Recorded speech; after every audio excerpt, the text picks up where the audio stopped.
TS. ഇലിയട്ടിന്റെ the love song of J. Alfred Prufrock എന്നുള്ള പോവമാണ് നമ്മൾ നോക്കുന്നത്. ഇതൊരു മോഡേണിസ്റ്റ് മാസ്റ്റർ പീസ് പോവമാണ്. ഏലിനേഷൻ, 20th സെഞ്ചുറിയിലെ അർബൻ ലൈഫിന്റെ ആ ഒരു സ്പിരിച്വൽ ഡ്രൈനസ്, പിന്നെന്താ പറയാ, വളരെ റിച്ച് ആയിട്ടുള്ള സിംബൽസ് ഒക്കെ അദ്ദേഹം ഇതിനകത്ത് യൂസ് ചെയ്തിട്ടുണ്ട്. അബൌട്ട് ദി ഓതർ നമുക്ക് നോക്കാം. തോമസ് സ്റ്റേൺസ് ഈലിയട്ട് എന്നാണ് അദ്ദേഹത്തിനെ വിളിക്കുന്ന കംപ്ലീറ്റ് നെയിം എന്ന് പറയുന്നത്. ഒരു American British poet, critic and പ്ലേ റൈറ്റും കൂടിയാണ് അദ്ദേഹം. മോഡേണിസത്തിലെ ഒരു മോസ്റ്റ് ഇൻഫ്ലുവൻഷ്യൽ വോയിസ് ആണ്, അല്ലെങ്കിൽ ഒരു മോസ്റ്റ് ഇൻഫ്ലുവൻഷ്യൽ പോയറ്റ് ആണ് ഇദ്ദേഹം എന്ന് പറയുന്നത്. അദ്ദേഹത്തിന്റെ പോയട്രിക്കകത്ത് അദ്ദേഹം യൂസ് ചെയ്യുന്ന സ്റ്റൈൽസ് എന്ന് പറയുന്നത് ഫ്രാഗ്മെന്റേഷൻ വരുന്നുണ്ട്, സിംബലിസം വരുന്നുണ്ട്, പിന്നെ മിത്തിക്കൽ റെഫറൻസസും വരുന്നുണ്ട്.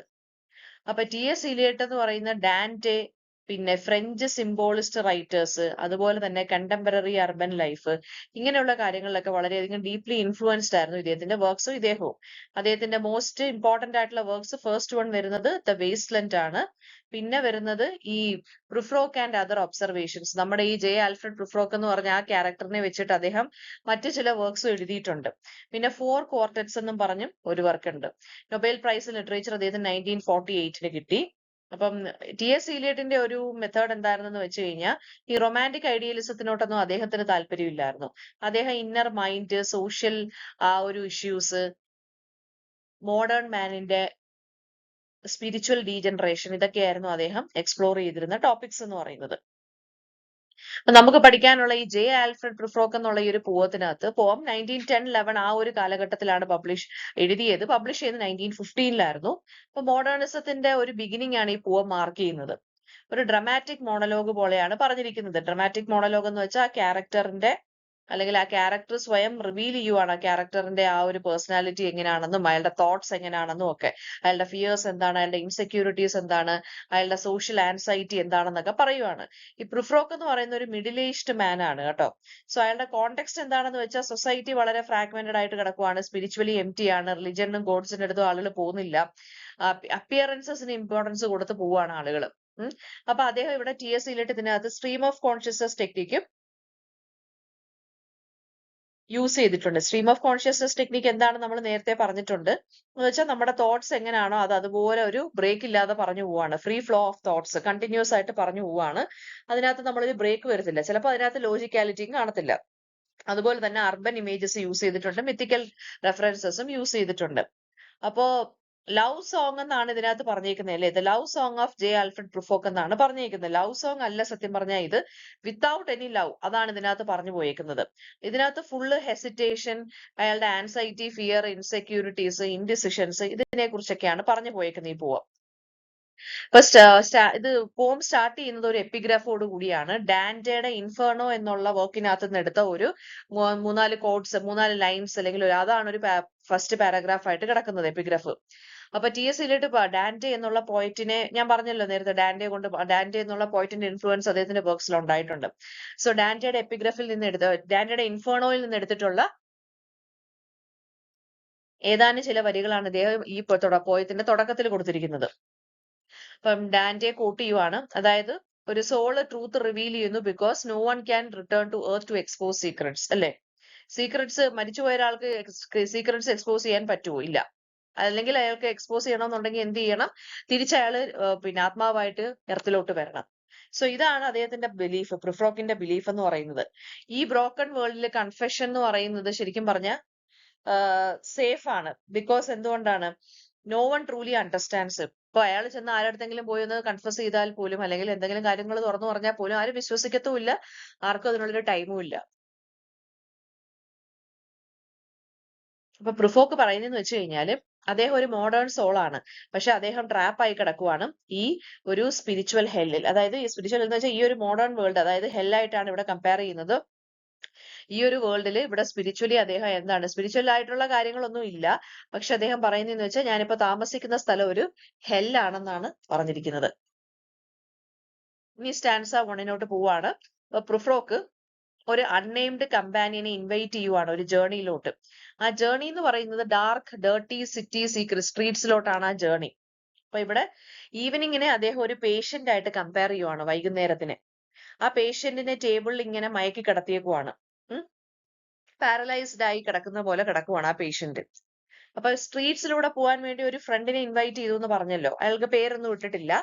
അപ്പൊ ആ ഒരു ഇതെന്ന് പറയുന്നത് സ്പിരിച്വൽ ഡീക്കേ ആണ് കാണിക്കുന്നത്, ഒരു എയിംലെസ്നെസ്. അതായത് നമുക്ക് വെറുതെ ഒന്ന് നടന്നിട്ട് പോവാം, ഒരു എയിമും ഇല്ലാതെ ജീവിതം മുമ്പോട്ട് പോകുന്നു. അങ്ങനെയാണ് ഇപ്പോഴത്തെ അർബൻ ലൈഫ് എന്നാണ് പറയുന്നത് അദ്ദേഹം. ഇനി അവിടെ വെച്ചിട്ട് അദ്ദേഹം ആരാണ്, കുറച്ച് സ്ത്രീകളെ കാണുവാണ്. സ്ത്രീകളെ കാണുമ്പോൾ സ്ത്രീകൾ എന്ത് ചെയ്യുവാണ്, കുറച്ച് എന്താ പറയാ, കുറെ മൈക്കൽ ആഞ്ചലോയെ പോലുള്ള ആളുകളെ കുറിച്ചൊക്കെ ഡിസ്കസ് ചെയ്യുവാണ്. ആൻഡ് ഓൾസോ ആ ഒരു സ്റ്റാൻസയ്ക്കകത്ത് ഇതാണ് പറഞ്ഞിരിക്കുന്നത്. പിന്നെ പ്രിഫോക്ക് കൺവിൻസ് ചെയ്യുവാണ്, അതായത് ഡിസിഷൻസ് ഒക്കെ എടുക്കാൻ വേണ്ടി ഇനിയും സമയമുണ്ട്. എന്താ പറയാ, ഐഡന്റിറ്റി മാസ്ക് ചെയ്ത് നമുക്ക് ജീവിക്കാം, അതല്ലെങ്കിൽ അങ്ങനെയാണ് ആളുകൾ ജീവിക്കുന്നത് സിറ്റിയിൽ. ഒരു രീതിയിലുമുള്ള ഡിസിഷൻസ് എടുക്കാൻ സാധിക്കുന്നില്ല. അദ്ദേഹത്തിന്റെ ലൈഫ്, പ്രിഫ്രോക്കിന്റെ ലൈഫ് എന്ന് പറയുന്ന ഹൺഡ്രഡ്സ് അല്ലെങ്കിൽ 100ഓളം ഇൻഡിസിഷൻസ് പിന്നെ കാരണം പെൻഡിങ് ആയിട്ട് കിടക്കുവാണ്. സോ അത് തന്നെ കാണിക്കുന്നതെന്ന് വെച്ചാൽ അയാൾക്ക് ഒരു ലൈഫ് ഇല്ല, ലൈവ്ലി ആയിട്ടുള്ള ഒരു ലൈഫ് അല്ല ഇയാളുടേതുള്ളത്. അയാളുടെ ലൈഫ് ഭയങ്കരമായിട്ട് വേസ്റ്റഡ് ആയി പോവാണ്. നമ്മൾ എക്സസീവ് ആയിട്ട് ഓരോ കാര്യങ്ങളും പിന്നെ ചെയ്യാം, നാളെ ചെയ്യാം, ഹെസിറ്റേറ്റ് ചെയ്ത് പോയി കഴിയുമ്പോൾ നമ്മുടെ ലൈഫാണ് വേസ്റ്റ് ആവുന്നതെന്നാണ് ഇവിടെ പറയുന്നത്. ദെൻ ഇനി അദ്ദേഹത്തിന്റെ അപ്പിയറൻസിനെ കുറിച്ച് പറയുവാണ്. അദ്ദേഹം മിഡിൽ ഏജ്ഡ് മാൻ ആണ്, ഏജ്ഡ് ആണ്. അപ്പൊ ഏജിങ് ആയിക്കൊണ്ടിരിക്കുവാണ്. അപ്പൊ അദ്ദേഹത്തിന് ഫിയർ ഓഫ് ജഡ്ജ്മെന്റ് ഉണ്ട്. ആ ഒരു ജഡ്ജ്മെന്റിന്റെ ഫിയർ ഉള്ളത് കൊണ്ട് തന്നെ ആളുകൾ എന്ത് വിചാരിക്കും, ആളുകൾ അയാളുടെ അപ്പിയറൻസ് കണ്ടിട്ട് എന്തെങ്കിലും ജഡ്ജ് ചെയ്യോ എന്നുള്ള പേടി ഉള്ളത് കൊണ്ട് തന്നെ ഇദ്ദേഹത്തിന് പുതിയതായിട്ടൊരു കാര്യം ചെയ്യാനും ഇഷ്ടമല്ല. സോഷ്യൽ ആൻസൈറ്റി ഭയങ്കരമായിട്ടുള്ളൊരു മനുഷ്യനാണ്. ഉം അപ്പൊ അദ്ദേഹത്തിന് പിന്നെന്താ പറയാ, ഒരു ഹെൽപ്ലെസ്നെസ് ആണുള്ളത്. ആളുകൾ വെളിയിൽ ഇറങ്ങുമ്പോൾ എന്ത് വിചാരിക്കും എന്റെ അപ്പിയറൻസിനെ കുറിച്ച് എന്ന് ഇങ്ങനെ ആലോചിച്ച് ഇദ്ദേഹത്തിന് എന്തോ തോന്നുവാണ്, അദ്ദേഹത്തിന് ഒരു കൈൻഡ് ഓഫ് സോഷ്യൽ ആൻസൈറ്റി തോന്നുവാണ്. അപ്പൊ ഇവിടെ എന്ന് വെച്ച് കഴിഞ്ഞാൽ ഓരോ സ്റ്റാൻസ വഴി വലിയ കണക്ഷൻ ഒന്നുമില്ല. അതാണ് ഞാൻ പറഞ്ഞത്, സ്ട്രീം ഓഫ് കോൺഷ്യസ്നസ് മെത്തേഡിലാണ് എഴുതി പോയേക്കുന്നത്. എന്ന് വെച്ചാൽ വലിയ കണക്ഷൻ അങ്ങോട്ടും ഇങ്ങോട്ടും സ്റ്റാൻസ ബൈ സ്റ്റാൻസ ഒന്നും കാണത്തില്ല. ജസ്റ്റ് ഇങ്ങനെ കാര്യങ്ങൾ എങ്ങനെയാണോ അദ്ദേഹത്തിന്റെ മൈൻഡിൽ തോന്നിയത് അതുപോലെ അങ്ങ് പറഞ്ഞു പോയേക്കുവാണ്. ദെൻ ഇനി അടുത്ത സ്റ്റാൻസ 7 to 8 പറയുന്നതെന്ന് വെച്ച് കഴിഞ്ഞാൽ ഇദ്ദേഹത്തിന് ലൈഫിന്റെ റൂട്ടീൻസ് വളരെ എന്ന് വെച്ചാൽ ഓരോ ദിവസം എങ്ങനെ പോകണമെന്നും എങ്ങനെ ചെയ്യണമെന്നൊക്കെ ഉള്ളത് വളരെ കാണാപ്പാഠം പോലെ അറിയാം. അപ്പൊ പറയുന്ന വെച്ചാൽ ഇയാളുടെ ലൈഫ് വളരെ മൊണോട്ടണസ് ആണ്. ഓരോ ദിവസവും വളരെ ഡള്ളാണ്, സ്മോൾ ആണ്, റെപ്പറ്റേറ്റീവ് ലൈഫാണ്. ഇന്നലെ ചെയ്ത കാര്യങ്ങൾ തന്നെയാണ് ഇന്നും ചെയ്യുന്നത്. വളരെ ചെറിയ സർക്കിളിലുള്ള, അതായത് ഇയാൾക്ക് വലിയ ഫ്രണ്ട്സും കാര്യങ്ങളും ഒന്നും ഇല്ല. സോ ഇദ്ദേഹത്തിന് ഭയങ്കര ഇൻസെക്യൂരിറ്റി ആണുള്ളത്. ഒരു ഇൻസെക്ട് പോലെ ഇദ്ദേഹത്തിന് ഫീൽ ചെയ്യുവാണ്. ഇൻസെക്ടിനെ, അതായത് ഇങ്ങനെ കണ്ടിന്യൂസ് ആയിട്ട് നമ്മളെ ഒരാൾ വാച്ച് ചെയ്യുന്ന പോലെയാണ് ഇയാൾക്ക് തോന്നുന്നത്. അത് ആ പബ്ലിക് ജഡ്ജ്മെന്റിനെ കുറിച്ച് പറയുവാണ്. ഇയാൾക്ക് അങ്ങ് സംശയം, ഇയാളെ എല്ലാവരും അങ്ങ് നോക്കി ജഡ്ജ് ചെയ്യുവാണോ എന്നൊക്കെ പറഞ്ഞ്, അപ്പിയറൻസിനെ കളിയാക്കുന്നുണ്ടോ എന്നൊക്കെ പേടി. ഓക്കെ, സ്റ്റാൻസ 9 to 1 അദ്ദേഹം ഒരു സ്ത്രീയുടെ കൈകളെ കുറിച്ചാണ് പറയുന്നത്. അപ്പൊ അതായത് ഇവിടെ സെക്ഷൽ ആൻസൈറ്റിയും ഇയാൾക്കുണ്ടെന്നാണ് ഇവിടെ കാണിച്ചേക്കുന്നത്. അപ്പോ അയാൾക്ക് ഫോക്കസ് ചെയ്യാൻ പറ്റുന്നില്ല. പിന്നെ അതുകൊണ്ട് തന്നെ, അതുപോലെ തന്നെ ആരുടെയൊക്കെയോ സ്ത്രീകളുടെ കൈകളെ കുറിച്ച് ഇവിടെ ഡിസ്ക്രൈബ് ചെയ്യുന്നുണ്ട്. പക്ഷെ അയാൾക്ക് ഇമോഷണൽ ആയിട്ട് അവരുടെ അടുത്തോട്ട് അപ്രോച്ച് ചെയ്യാനും പറ്റുന്നില്ല. അപ്പൊ ഇയാൾക്ക് സോഷ്യൽ ആൻസൈറ്റി മാത്രമല്ല, സ്ത്രീകളെ അപ്രോച്ച് ചെയ്യാൻ വേണ്ടിയുള്ള ആ ഒരു കൈൻഡ് ഓഫ് സെക്ഷൽ ആൻസൈറ്റി ഇയാൾക്ക് ഉണ്ട്. ദെൻ ഇനി സ്റ്റാൻസ 11 ഒരു ക്രാബിന്റെ ഇമേജ് വരുന്നുണ്ട്. അതായത് ഇദ്ദേഹം ഒരു ക്രാബ് ആയിട്ട് ഇദ്ദേഹം സ്വയം ഇമാജിൻ ചെയ്യുവാണ്. ക്രാബ് ആയിട്ട് ഇമാജിൻ ചെയ്യാന്ന് വെച്ച് കഴിഞ്ഞാൽ ഇയാൾക്ക് ഈ ഭയങ്കരമായിട്ട് സൊസൈറ്റിയിൽ പ്രഷർ എന്തോ ഫീൽ ചെയ്യുന്നു. സോ ഇയാൾക്ക് എവിടെയെങ്കിലും പോയെങ്കിൽ എസ്കേപ്പ് ചെയ്യണം. ആ ഒരു എസ്കേപ്പ് ചെയ്യുന്ന, അല്ലെങ്കിൽ ഇങ്ങനെ അതായത് പിൻവലിയുക എന്ന് നമ്മൾ പറയത്തില്ലേ, ഒരു റിട്രീറ്റ്, അതാണ് ഇവിടെ ഇദ്ദേഹം സ്വയം ക്രാബിനോട് ഗുമിക്കുന്നത്. ക്രാബിനെന്ന് വെച്ചാൽ നല്ല കട്ടിയുള്ള ഷെല്ലാണ്. ഇയാൾക്ക് ഒരു ഷെല്ലിനകത്ത് ഇങ്ങനെ ഇരുന്നോളാൻ വയ്യ. ഇനി സ്റ്റാൻസ 12 to 13 എന്ന് വെച്ച് കഴിഞ്ഞാല് ഒരു റൊമാൻറ്റിക് മൂവ് ഓൺ, അതായത് പിന്നെ എന്താ പറയാ, പിന്നെ ഇദ്ദേഹം പറയുന്ന വെച്ച് കഴിഞ്ഞാല് ഇദ്ദേഹത്തിന്റെ ലൈഫിൽ ഫുള്ള് ഫിയർ ആണ്. അതുകൊണ്ട് തന്നെ ഇദ്ദേഹത്തിന് പല സ്ത്രീകളുമായിട്ട് അങ്ങനെ സംസാരിക്കാനോ മിങ്കിൾ ആവാനോ പോകാൻ പറ്റുന്നില്ല. പക്ഷെ ഇദ്ദേഹത്തിന് മൈൻഡിൽ ഒരു ഇതുണ്ട്, ഞാൻ റൊമാൻറ്റിക് ആയിട്ടൊന്ന് ആരെങ്കിലും അപ്രോച്ച് ചെയ്താലോ എന്നൊക്കെ ഉണ്ട്. പക്ഷെ ഇയാള് പിന്നെ ഇപ്പൊ പറയുന്നത് വെച്ച് കഴിഞ്ഞാൽ ഈ സ്റ്റാൻസയ്ക്കകത്ത് 12 to 13 സ്റ്റാൻസയ്ക്കകത്ത് ഇദ്ദേഹം പറയുന്നത് ഫിയർ ഓഫ് മോർട്ടാലിറ്റി ആണ്. അതായത് ഡെത്തിനെ പേടിയാണെന്നുള്ള കാര്യവും ഇതിനകത്ത് പറയുന്നുണ്ട്. അപ്പൊ ഈ ഒരു അതായത് ഇയാൾക്ക് മൊത്തത്തിൽ അങ്ങ് പേടിയാണ്, സോഷ്യൽ ആൻസൈറ്റിയും സെക്ഷൽ ആൻസൈറ്റിയും എല്ലാം ആണ് ഇയാൾക്ക്. അപ്പൊ ഡെത്തിനെയും പേടിയാണ്. സോ ഇങ്ങനെയുള്ള കുറെ ആവശ്യമില്ലാത്ത അൺനെസസറി ആയിട്ടുള്ള ഫിയേഴ്സ് ആണ് ഇയാളുടെ ലൈഫിൽ ഡോമിനേറ്റ് ചെയ്ത് നിൽക്കുന്നത്. ദെൻ ഫൈനൽ സ്റ്റാൻസാസിനകത്ത് പറയുന്നത് വെച്ച് കഴിഞ്ഞാൽ ഇദ്ദേഹം നമ്മുടെ ഷേക്സ്പിയറിന്റെ ഹാംലെറ്റ്, പ്രിൻസ് ഹാംലെറ്റുമായിട്ട് കമ്പയർ ചെയ്യുവാണ്.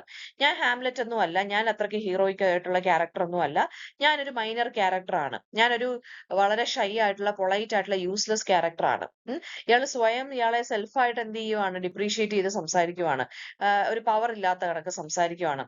ആൻഡ് ഇദ്ദേഹം പിന്നെ പറയുന്നത് വെച്ച് കഴിഞ്ഞാൽ ഇദ്ദേഹത്തിനെ മെർമെയ്ഡ്സുമായിട്ട് കമ്പയർ ചെയ്യുവാണ്. അല്ലെങ്കിൽ ഇമാജിൻ ചെയ്യുവാണ്. മെർമെയ്ഡ്സിന് ഒരു ഐഡിയലൈസ്ഡ് ബ്യൂട്ടി ഉണ്ട്. അപ്പൊ എന്നിട്ട് ഇദ്ദേഹം കമ്പയർ ചെയ്യുവാണെന്നല്ല, ഇദ്ദേഹം മെർമെയ്ഡ്സിനെ ഇമാജിൻ ചെയ്യുവാണ് മൈൻഡിൽ. എന്നിട്ട് ഇങ്ങനെ വയസ്സാവുന്ന കാര്യമൊക്കെ ഇങ്ങനെ കണ്ടംപ്ലേറ്റ് ചെയ്തുകൊണ്ടിരിക്കുവാണ്. ആൻഡ് ഹി ബിലീവ്സ് ദാറ്റ് ഇനി മെർമെയ്ഡ്സിനെ എങ്ങനെ അഥവാ കണ്ടാലും അവരെന്തായാലും എന്റെ അടുത്തോട്ട് വരത്തില്ല. വീണ്ടും പഴയ പോലെ എന്ത് ചെയ്യാണ്, ലോൺലിനെസ്സിലോട്ട് ഞാൻ പോവാണ്.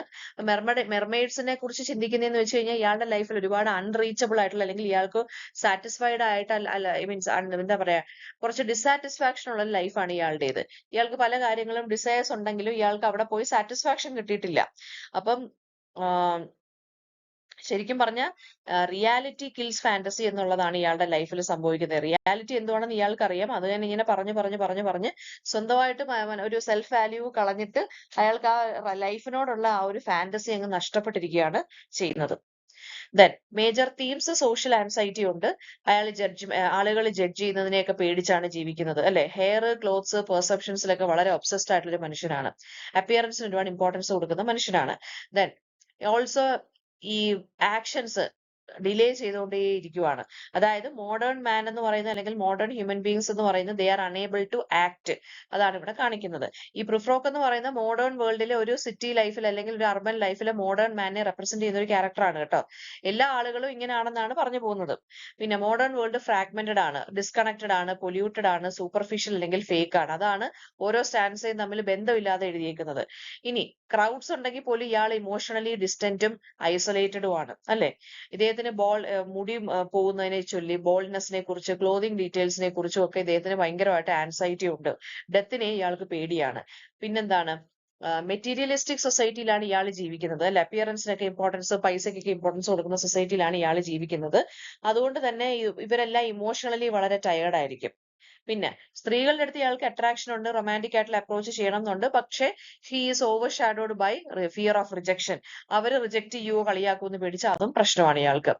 ഇനി ഇതിനകത്ത് മോഡേണിസ്റ്റ് എലിമെന്റ്സ് എന്തൊക്കെയാണെന്ന് നോക്കാം. നമ്മൾ പറഞ്ഞു ടി.എസ്. ഇലിയട്ട് ഈസ് എ മോഡേണിസ്റ്റ് പോയിറ്റ് ആണ്. ആൻഡ് അദ്ദേഹത്തിന്റെ പോംസിനകത്ത് നല്ല രീതിയിലുള്ള മോഡേണിസ്റ്റ് തീംസ് വരുന്നുണ്ട്. And what can we find in this പോം എന്ന് ചോദിച്ചു കഴിഞ്ഞാൽ, ഇതിനകത്ത് ഫ്രാഗ്മെന്റഡ് നറേറ്റീവ് സ്ട്രക്ചർ ആണ്. അല്ല, ഞാൻ പറഞ്ഞല്ലോ, അതായത് അവിടെ ഇവിടെ ഒരു കണക്ഷൻ ഇല്ലാത്ത പോലെയാണ് പറഞ്ഞു പോയേക്കുന്നത്. ഒരു കറക്റ്റ് ആയിട്ടുള്ള നറേറ്റീവ് സ്ട്രക്ചർ ഈ പോയതിനില്ല. സ്ട്രീം ഓഫ് കോൺഷ്യസ്നെസ് ആണ് പറഞ്ഞേക്കുന്നത്. അതായത് ആ ക്യാരക്ടറിന്റെ തോട്ട്സിനെ കുറിച്ചും ആൻസൈറ്റീസിനെ കുറിച്ചും ഇങ്ങനെ കണ്ടിന്യൂസ് ആയിട്ട് പറഞ്ഞു പോയേക്കുവാണ്. അർബൻ ഇമേജസ് ഉണ്ട്. അതായത് പിന്നെ ഈ റൊമാൻറ്റിക് ആയിട്ടുള്ള ലാൻഡ്സ്കേപ്പോ സ്ഥലങ്ങളോ ഒന്നും അല്ല. ഇൻഡസ്ട്രീസും ആളുകളെല്ലാം ഒറ്റപ്പെട്ട് നിൽക്കുന്നതൊക്കെയാണ് ഇതിനകത്ത് കാണിക്കുന്നത്. പിന്നെ ട്രഡീഷണൽ ആയിട്ടുള്ള പൊയറ്റിക് ഫോമും റൈമും ഒന്നും ഇതിനകത്തില്ല. എക്സ്പെരിമെന്റേഷൻ പോലെയാണ് എഴുതി വെച്ചിരിക്കുന്നത്, അല്ലെ? പിന്നെ ഈവനിങ്ങിനെ ഇദ്ദേഹം ഒരു എതറൈസ്ഡ് പേഷ്യന്റ് ആയിട്ടാണ് കമ്പയർ ചെയ്യുന്നത്. അതായത് മയക്കി കിടത്തിയേക്കുന്ന പേഷ്യന്റിനെ പോലെ ഭയങ്കര ഡൾ ആയിട്ടുള്ള പോലെയാണ് കാണിച്ചിരിക്കുന്നത് വൈകുന്നേരങ്ങളെ കമ്പയർ ചെയ്തേക്കുന്നത്. പിന്നെ വരുന്നതെന്ന് വെച്ച് കഴിഞ്ഞാല് മെർമെയ്ഡ്സ്, പിന്നെ കോഫി സ്പൂണ്, അതൊക്കെ എന്താണ് കാണിക്കുന്നത്? ഇദ്ദേഹത്തിന്റെ തന്നെ ഇമോഷണൽ സ്റ്റേറ്റിനെയാണ് കാണിക്കുന്നത്, ആ മൈൻഡിനെയാണ് കാണിക്കുന്നത്. പിന്നെ ഡാൻഡെ, ഷേക്സ്പിയറിനെ കുറിച്ചൊക്കെ അദ്ദേഹം പറയുന്നുണ്ട്, അല്ലെ? ഡാൻഡയുടെ കുറച്ച് വരികളാണ് ഇദ്ദേഹം തുടക്കത്തിൽ ഉപയോഗിച്ചിരിക്കുന്നത്. ഷേക്സ്പിയറിന്റെ ഹാംലെറ്റ് അല്ല ഞാൻ എന്നൊക്കെ പറയുന്നുണ്ട് ഇദ്ദേഹം. അപ്പൊ അങ്ങനെയുള്ള റെഫറൻസസ് ഉണ്ട്. അതിന് അല്യൂഷൻസ് എന്നാണ് പറയുന്നത്. പിന്നെന്താണ്, മോഡേൺ ലൈഫിന്റെ uncertainty, fear of judgement, isolation, communication failure. അതായത് സ്ത്രീകളെ അപ്രോച്ച് ചെയ്യാൻ ഇയാൾക്ക് പേടി, കമ്മ്യൂണിക്കേഷൻ ഫെയിലിയർ. അതുപോലെ തന്നെ എന്താ, ഒരു ആന്റി ഹീറോ ക്യാരക്ടറാണ് ഇയാള്, അല്ലെ? ട്രഡീഷണൽ ഹീറോയെ പോലൊന്നും അല്ല ഇയാള്. പിന്നെന്താണ്, ഒരു സ്പിരിച്വൽ ഡ്രൗണിങ് ആണ് ലാസ്റ്റ് എൻഡിങ് കാണിക്കുന്നത്. അതായത് ഹോപ്പ്ലെസ്നെസ് ആണ് കാണിക്കുന്നത്.